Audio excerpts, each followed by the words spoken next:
Dito sa Papa Dudut Stories, ikaw ay hindi nag-iisa.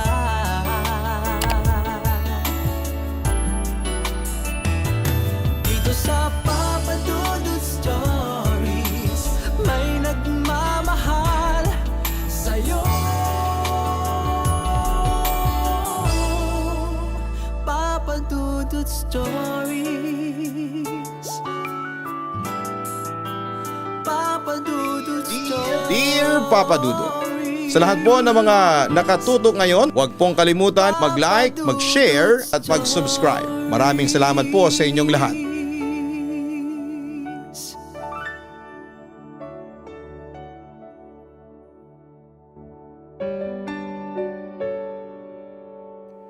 Kapag nawala ang isang tao na mahalaga sa atin, katawan lamang nila ang nabubulok at tuluyang naglalaho. Ngunit nananatili pa rin ang kanilang mga alaala sa ating puso, kahit na iniwan na nila tayo sa mundong ito. Kaya nga importante na sulitin natin ang bawat sandali na kasama natin ang mga mahal natin sa buhay. Gawin nating espesyal ang bawat ordinaryong araw upang meron tayong alaala na pwedeng balikan. Dear Papa Dudut, hello po, magandang araw o gabi sa inyo dyan at sa mga katulad kong panatiko ng channel ninyo na nadiskubre ko rito sa YouTube. Tawagin niyo na lamang po ako sa pangalang Bea. 34 years old at kasalukuyang nakatira dito sa Manila. Taga Visayas po talaga ako. Bali dito lang ako nakapag-asawa. Buong buhay ko ay lumaki ako sa probinsya namin at kasama ko doon ang mapamahiin at makwento kong nanay Ernesta. Kaya nga laking tuwa ko nang nadiskubre ko itong channel ninyo. At pumasok agad sa isipan ko na ikwento rito ang mga karanasan ko sa buhay, sa mga istorya ni nanay. Noong bata pa ako ay palaging sinasabi ng nanay ko ang tungkol sa mga elemento na kasama raw nating nabubuhay sa mundong ito. Noong una ay hindi ko yon maintindihan dahil musmus pa lamang ako. Ngunit noong nagkakaedad na ako ay unti-unting pinangalanan ni nanay ang mga elementong ito na hindi nakikita ng ating mga mata. Halimbawa noon ang mga duwende, aswang, tiyanak, kapre, tikbalang, ligaw na espiritu, white lady at kung ano-ano pa. Habang tumatagal ay nadadagdagan ang mga yon. Kaya masasabi ko na pinalaki talaga niya kami na matatakutin. Yun din ang rason kung bakit maingat kaming magkakapatid sa lahat ng bagay na ginagawa namin. Halimbawa kapag pumupunta kami sa isang lugar na hindi pamilyar sa amin, ay hindi namin dapat makalimutang magtabi-tabi po upang walang nuno sa punso na maabala. O di kaya naman ay mag-sign of the cross para mapanatili ang kaligtasan namin. Palagi ring sinasabi sa amin ni nanay na huwag kaming basta-basta tatanggap ng pagkain na binibigay ng mga taong hindi namin kakilala. Dahil baka raw may inihahalong kakaibang sangkap doon. Wag na wag rin daw kaming basta-bastang magtitiwala sa kung sinong kakausap sa amin sa daan dahil baka may masama itong balak sa amin. Maging mapagmatyag daw kami palagi at maging alerto dahil hindi raw namin nakikita kung sino ang aming binabangga. Kung maaari wag din kaming magpapaabot ng dilim pahating gabi sa daan dahil yun daw ang mga oras na nagsisilabasan ang mga masasamang elemento. Dala na rin ng takot at baka may mangyaring masama sa amin ay sinunod na lang naming magkakapatid ang bilin ni nanay. Masasabi ko naman na ni minsan ay hindi kami ipinahamak ng mga payo at paalala niya sa amin. Pero hindi sa lahat ng pagkakataon ay mababantayan kami ng nanay namin, lalo na kung nagsilakihan na kami, Papa Dudut. Bata pa lamang, pangarap ko na talagang pumunta sa Maynila upang magtrabaho. Gustong gusto ko rin kasing makita ng personal ang mga naglalakihang gusali at landmark sa Maynila na sa libro ko lamang noong elementarya nakikita. Kaya nga nung nakapagtapos ako ng high school at niyaya ako ng tiyahing ko na mamasukan bilang kasambahay sa Quezon City, ay hindi na ako nagpatumpik-tumpik pa na sumama sa kanya. Siyempre kahit na gaano ako ka-excited, ay nakakaramdam pa rin ako ng pagdadalawang isip dahil nga baka hindi ako payagan ng nanay namin na pumunta sa malayong lugar. Hindi rin kasi maganda ang sinasabi niya tungkol sa Maynila, Papa Dudut. Tulad ng marami raw manggagancho at masasamang tao dito. Kung tatanungin ninyo ako kung nakalawas na ba rito, ang nanay ko ay hindi pa sa tanang buhay niya ang isasagot ko. Bali nagkaroon lamang siya ng ideya at pangit na pagtingin sa Maynila base na rin sa mga kwento ng mga kamag-anak namin. At ilan lang niyang kakilala na galing na rito. Meron kasi sa kanila na hindi talaga naging maganda at mabuti ang karanasan nung lumuwas at nagtrabaho dito at marami sa kanila ang nagsabi na huwag na raw naming pangarapin at tumapak pa sa Maynila. Sa kabila ng mga kwentong iyon ay hindi pa rin ako natinag at dinaglaho ang pangarap kong makaluwas papunta rito. Malaki kasi ang paniniwala ko na tayo naman ang gumagawa ng ating kapalaran at hindi porke hindi maganda ang sinapit ng isang tao ay otomatiko nang magiging masalimuot ang sayo. Pero syempre tinandaan ko ang mga dapat at hindi dapat na gawin mula sa mga kwento at karanasan ng mga taong yon dito sa Maynila. Kaya nga nung kinausap ko na si nanay para magpaalam na gusto kong sumama sa tiyahing kong mga tulong dito ay pinaramdam ko talaga sa kanya na desidido na ako. Sa huli naman ay napapayag ko rin si nanay ngunit marami siyang binilin sa akin. Kasama na doon ang mga paniniwala niya sa mga elemento na hindi natin nakikita ngunit posible na pala nating nakakasalamuha. Umuo na lamang ako dahil wala namang masamang idinulot sa aming magkakapatid ang mga tagubilin ng nanay namin. At hanggang ngayon ay dala-dala ko pa rin sa puso ko ang bawat isa sa mga payo at paalala niya. Taong 2010 nang dumating ako rito sa Maynila, Papa Dudut. Sobra akong namangha dahil ibang-ibang lugar dito sa probinsya namin. Imbis na matataas na puno at nagtataas ang gusali ang madalas kong nakikita. Marami ring sasakyan na may iba't ibang laki at napakabibilis din ang takbo. Sa probinsya kasi namin ay limitado lamang ang mga sasakyan at madalas magkakapareho pa ang itsura. Kaya nga tuwang-tuwa ako. Ngunit sabi ng tiya ko ay hindi lang daw yon ang mukha ng Maynila. Hindi lang daw karangyaan kundi meron ding kahirapan. Pero hindi ko na masyadong idedetalye ang tungkol sa bagay na yon. Dahil alam naman natin na kahit sa Amerika ay merong mahihirap, hindi ba? Papa Dudut, habang nagtatrabaho ako dito sa Maynila, ay hindi ko kinalimutan ang mga bilin sa akin ng nanay ko. Pero hindi naman ibig sabihin ay sinarado ko na sa ibang tao ang aking sarili. Kumbaga'y binalanse ko lamang. Dito nga ako natutong makisama para hindi ako mapag-iwanan ng nakararami. Mabilis na lumipas ang ilang taon. Nakilala ko ang aking asawa na si Rafael, taga Bulacan. Pero nagtrabaho sa isang factory sa Manila. Bali 27 years old na ako nung nagpakasal kami. At nakilala na rin naman siya ng nanay ko dahil umuwi muna kami sa probinsya at doon nga kami kinasal sa West. Pero kinailangan naming bumalik sa Maynila dahil nandito ang hanap buhay namin. Hindi na ako nangangatulong dahil gusto naming bumuo ng sarili naming pamilya. Nangupahan rin kami sa isang maliit na kwarto sa Maynila na malapit sa pabrika na kanyang pinagtatrabahuhan. Ngunit hindi kami kaagad binayaan ng anak, Papa Dudut.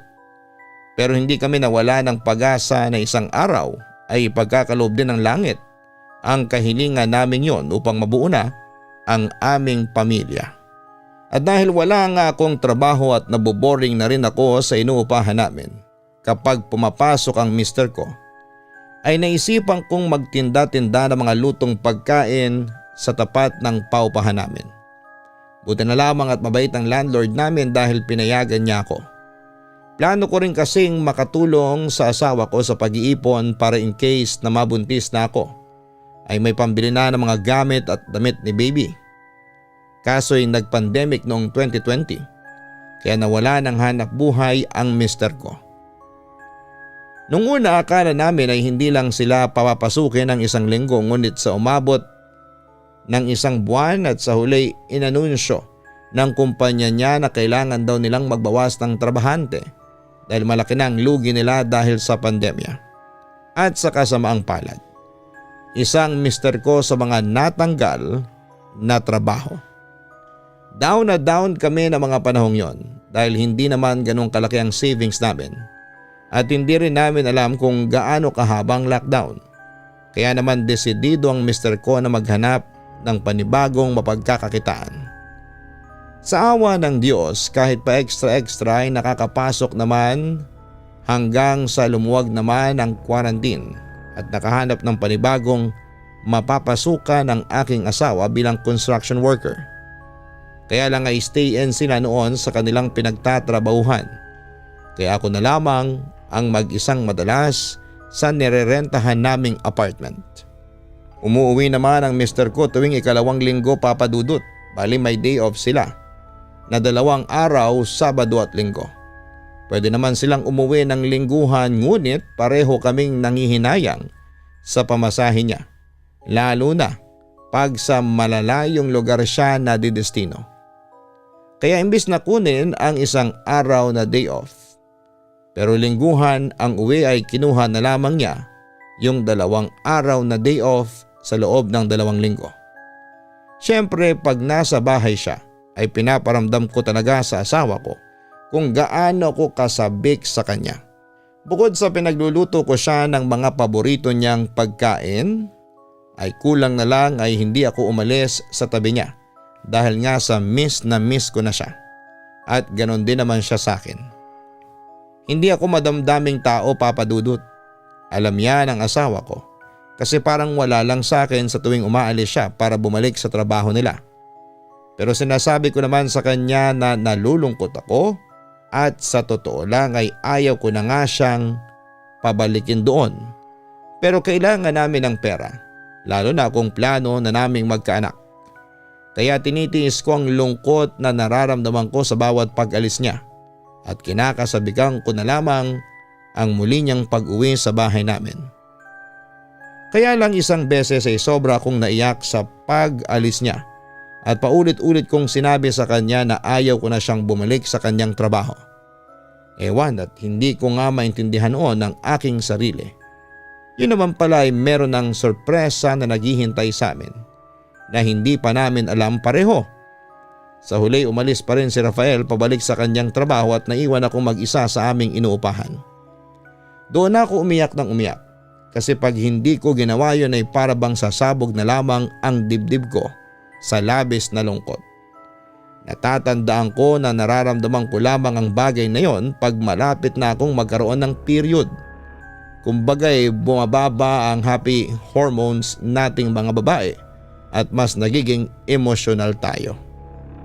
Kaya nga pinagsawalang bahala ko na lamang ang kalungkutan na yon at inantay ng ilang araw dahil baka duguin ako. Pero makalipas ang 1 linggo ay hindi nangyari yon, Papa Dudut. Sa halip ay nagising na lamang akong may iniindang kung ano sa aking sikmura. Kaya naman napatakbo ako ng mabilis sa lababo upang sumuka. Ang akala ko ay may mali lamang sa kinain ko nung gabi. Kaya ako sinisikmura. Buti na lang kasi at hindi ako pala inom ng gamot na klase ng tao. Sa halip ay nagsalin ako ng maligamgam na tubig at nilagyan ko yon ng asin upang yon ang aking inumin. Bahagya namang gumaan ang aking pakiramdam at sinabi ko ngayon sa asawa ko Pinayuhan niya ako na magpahinga na lang daw at huwag magpapakapagod sa paglilinis ng bahay ng araw na yon. Nabanggit ko kasi sa kanya na plano kong mag-deep cleaning ng apartment namin at maglaba, pero dahil nga sa nararamdaman ko ay pinagpalibang ko na lamang muna ang lahat. Pero nagpatuloy ang morning sickness ko ng mga sumunod na araw, at noong na-realize ko na hindi pa nga ako nagkakaroon ng period ay nag-sink in na sa akin na baka buntis ako o papadudot. Kaso'y ayoko namang mag-assume, kaya para makumpirma ko ay bumili ako ng pregnancy test kit. At nung nagpositibo ang PT ko ng hindi lang isa at 2 beses kundi 3, ay kulang na lamang ay tumalon ako sa tuwa. Ngunit ikinalma ko ang aking sarili dahil ayokong may mangyaring masama sa baby na nasa sinapupunan ko. Naisip ko nga rin kaagad na sabihin kay Rafael ang magandang balita, ngunit nanaig sa akin ang isang ideya na sa pag-uwi na lamang niya doon ko siya sosurpresahin. Kaya kahit na hindi ako magaling magtago ng sikreto ay pinigilan ko na lamang madulas ang dila ko sa aking asawa. Papadudot, excited ako na magkabibi kami ni Rafael dahil matagal na naming pangarap yon, ngunit kasabay ng damdaming yon ang takot at pag-aalala sa puso ko na unti-unting nabigyan ng espasyo. At bigla ko naalala ang isa sa mga istorya sa akin ng nanay ko tungkol sa mga aswang at tiktik na korsonada ang mga batang nasa sinapupunan pa lamang ng kanilang ina. Nawala na yon sa isipan ko matagal na panahon na, simula nang lumuwas at manirahan ako rito sa Maynila. Ngunit naisip kong maingay dito kaya wala ring mga aswang o tiktik. Kumbaga probinsya lang sila dahil di hamak na mas maraming liblib na lugar doon kumpara dito. Pero bigla na lamang nagbago ang lahat nung isang araw ay nagkakwentuhan kami ng mga nanay at misis na kapwa naming naninirahan sa apartment building na kinakaroonan namin ni Rafael. Ito yung mga panahon na hindi pa ako buntis kumbagay random lang na nakapagkwentuhan kami at ako ang nag-open ng topic. Tinanong ko kasi sila kung naranasan na ba nilang aswangin sa tanang buhay nila, lalo na nung pinagbubuntis nila ang kanilang mga anak.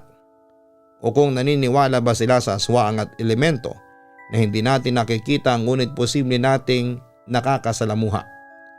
At laking gulat ko dahil marami ang nagsabi sa kanila ng mga karanasan nila na masasabi kong hinding-hindi ko makakalimutan, papadudot. Ayon kay Alice, hindi niya totoong pangalan, isa sa mga kapitbahay ko na unang nag-welcome sa amin ni Rafael sa apartment building na tinitirhan namin, ay naniniwala raw siya sa aswang. Dahil nung pinagbubuntis niya ang panganay niya, nung nasa Aklan pa lamang daw sila nakatira, ay ilang beses siyang nakarinig ng mga kaluskos sa bubungan nila. Nung unay inakala lang daw nila na ibon yon o di kaya ay pusa na napadaan. Pero dumalas daw yon ang dumalas tuwing gumagabi. Kapag sinisilip daw ng asawa niya sa bubungan ay wala naman itong nakikita. Pero pagpatak ng hating gabi ay nagigising daw siya sa tinis at lakas ng kaluskos. Nakulang na lamang ay bumutas ng kanilang bubong. Nang mga panahong yon ay nasa 3 buwan siya ng kanyang pagbubuntis. Kaya malakas ang kutob ni Alice na aswang yon dahil kalat na kalat daw ang ganong kwento sa lugar nila. Si Grace naman ang nagkwento sa amin na isa rin sa mga kapitbahay namin ang nakaranas na meron daw anino ng tao na dumudungaw sa maliit nilang bintana nung buntis siya sa pangalawa niyang anak.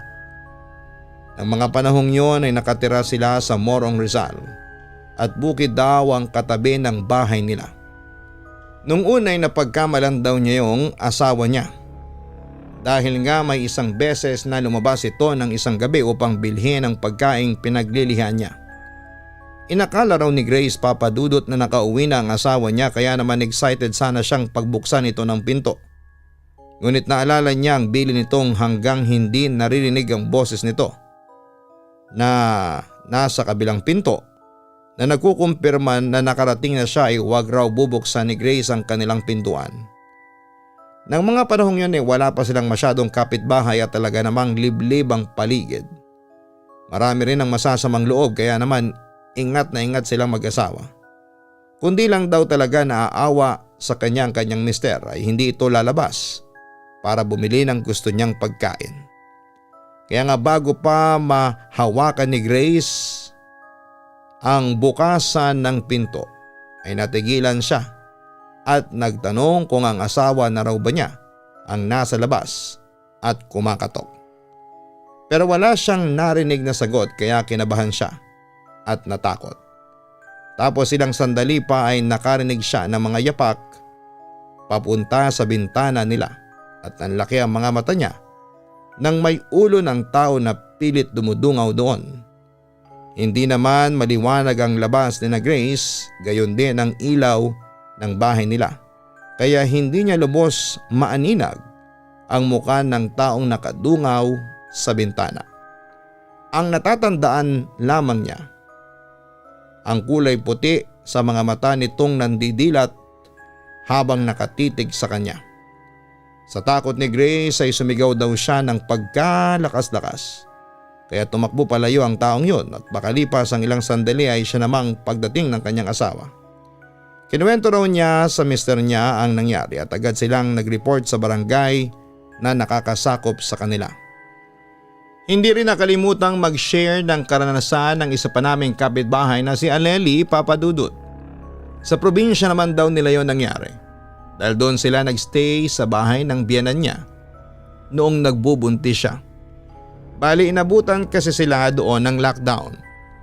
Taga Iloilo pala ang biyenan nila Papadudut at masasabi ni Aleli na hindi naging maayos ang pakikitungo nito sa kanya nung unang beses siyang ipakilala ng asawa niya rito. Nagalit pa nga raw sa kanilang matanda noong nagpakasal sila ng patago pero nagbago ang lahat noong nabuntis si Aleli at pinaalam nila yon sa buong angka ng mister nila. Papadudot tuwang-tuwa raw ang biyenan niya nang malaman nito na buntis na siya at magkakaapo na sa nag-iisa nitong anak na lalaki. Pero kwento pa ni Aleli, hindi raw siya komportable sa tuwing nilalapitan siya ng kanyang biyenan at inihimas-himas nito ang kanyang lumalaking tiyan. Para raw kasi itong asong mabangis na manlalapa anumang sandali kung makatingin sa tiyan niya. Kaya hindi tuloy niya mapigilang mapraning, lalo na at aware naman siya sa mga kwentong aswang. Alam naman daw niya na masamang mambintang at manghusga ngunit base sa pinakitang kilos ng matanda ay hindi niya mapigilang matakot. Dagdag pa nga ni Aleli, tuwing gabi raw ay nakakapanaginip siya ng pusang itim na titig ng titig sa kanya. Tapos pag-araw ay lagi raw siyang nakakakita nito sa kalsada, titig na titig din sa kanya na para bang may masamang ipinapahiwatig. Doon ko biglang naalala ang kwento sa akin ng nanay ko tungkol sa mga aswang na nagaan yung hayop o tao para makalapit sa kanilang biktima nang hindi nila namamalayan. Sa huli nakunan si Aleli pagsapit ng ika-6 na buwan ng kanyang pagbubuntis.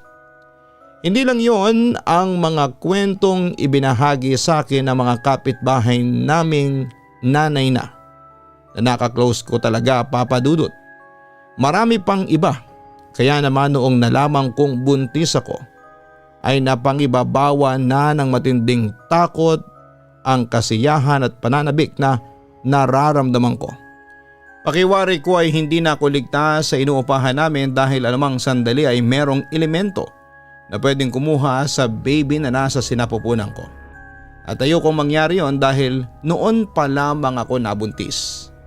Siyempre gusto kong alagaan ang magiging anak namin ni Rafael dahil siya ang anghel na matagal na naming hiniling at pinapanalangin na ipagkaloob sa amin. Kaya nga nag-decide ako na wag na munang ipaalam kahit kanino ang tungkol sa pagdadalang tao ko Papadudut. Kaya lang isang gabi ay merong nangyari. Bali hindi ako noon makatulog sa kadahilan ng hindi ko alam. Tandang-tanda ko na pasado 12:00 na noon ng hating gabi. Pero tila hindi ako mapakali. Isang oras bago yon ay kausap ko sa cellphone ang aking asawa. At alam ko sa aking sarili na hindi ko na siya may istorbo dahil nga may trabaho pa siya kinabukasan. Kaya nag-scroll na lamang ako sa cellphone sa pag-asa na aantukin na rin ako pagkalipas ng ilang sandali. Ngunit wala. Hindi pa rin ako dinalaw ng antok kaya nag-decide akong bumangon para uminom ng gatas. At sakto pagkabukas ko ng ilaw ay laking gulat ko nang may kumalabog sa harapan ng pintuan ko o Papa Dudut. Sa kaba ko ay hindi ako agad nakaimik. Pinakiramdaman ko kung merong pang kasunod ang kalabog na yon. At makalipas nga ang ilang segundo ay napahiyaw na ako sa gulat ng sunod-sunod na hampas mula sa labas ang narinig ko mula sa aming pintuan. Tapos ay makaraan pa ang ilang sandali ay nakarinig ako ng mga papalapit na yabag at pamilyar na boses mula kay Grace. Alalang-alala ang tono ng kanyang boses, Papa Dudut, dahil siguro'y sa sigaw ko. Kaya nung nahimasmasa na ako ay pinagbuksan ko siya ng pinto. Kinuwento ko sa kanyang nangyari at natakot din siya dahil sino naman daw ang posibleng gumawa noon. Kinaumagahan ay nireport namin sa aming landlord ang nangyari at tandang-tanda ko ang pagsalubong ng kilay niya. Tapos ay bigla siyang may tinanong sa akin na ikinagulat ko ng husto. "Buntis ka ba?" Aniya habang titig na titig sa akin. Ako naman ay otomatiko na dalawang isip kung sasabihin ko sa kanya. Pero sa huli inamin ko rin ang totoo dahil wala namang dahilan para ilihim ko ang aking pagdadalang tao. "Opo, pero nito ko lang nalaman. Ilang araw pa lang po," sabi ko. Pero sinundan yon ng tanong na bakit na punong-puno ng pagtataka. Doon na sinabi sa amin ng landlord namin na ilang araw na raw niyang nakikita ang isang lalaki na nakatitig sa tapat ng kwarto na nirerentahan namin ng asawa ko. Nung unay hindi raw niya yon pinansin dahil umalis din naman. Baka raw interesado lamang ito sa bakanting kwarto malapit sa inuupahan nila Grace na mayroong signage sa gate ng aming apartment building. Pero nung isang gabi ay nakita raw niya itong nakaupo na sa tapat ng pintuan ng kwarto ng inuupahan namin. Ay agad na niya itong sinita.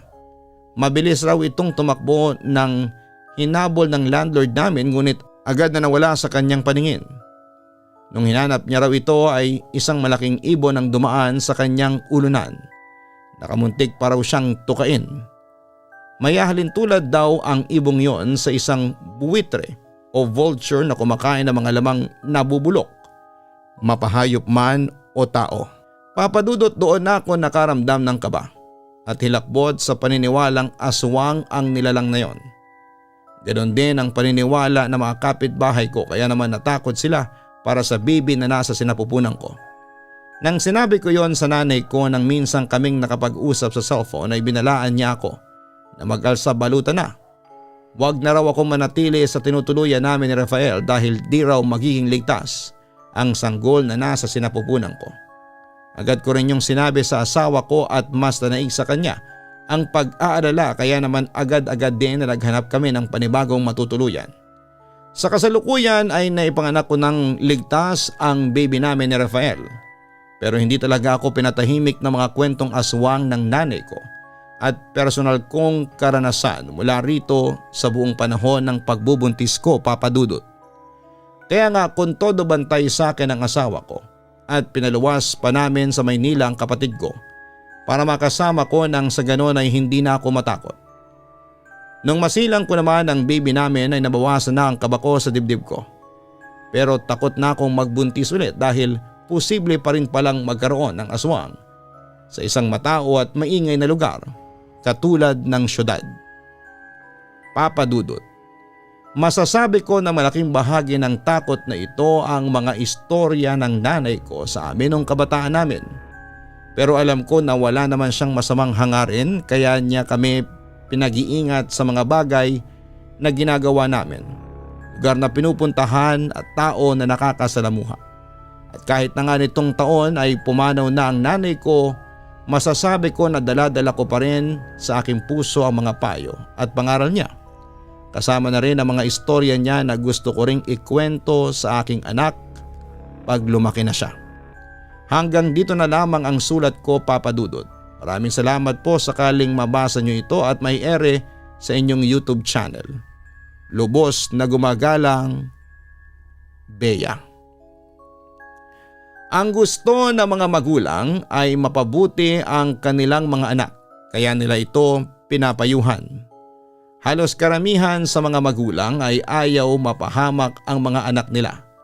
Kaya nga importante na wag nating masamain ang mga payo at pangaral nila sa atin. Itanim natin yon sa ating mga isipan at palaging alalahanin kahit na hindi na natin sila kasama sa mundong ito. Hanapin po ang Kaistorya YouTube channel para po sa susunod na horror story mamayang 7:30. At ganoon din ang Papa Dudut Family. Yan po ang aming weekly family vlogs na kung saan ay pwede kayong manalo ng GCash prize. Maraming salamat po.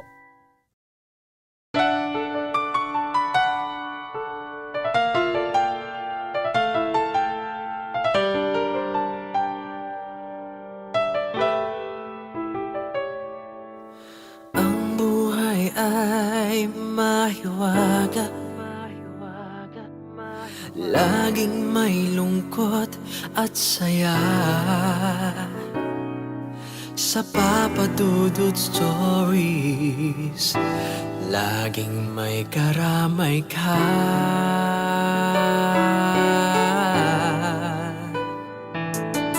Mga problemang kaibigan, dito ay pakikinggan ka. Sa Papa Dudut Stories, kami ay iyong kasama. Dito sa Papa Dudut Stories, ikaw ay hindi nag-iisa.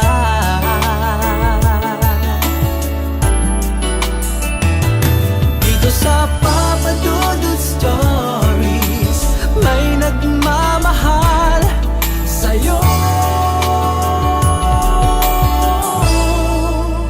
Papa Dudut Stories,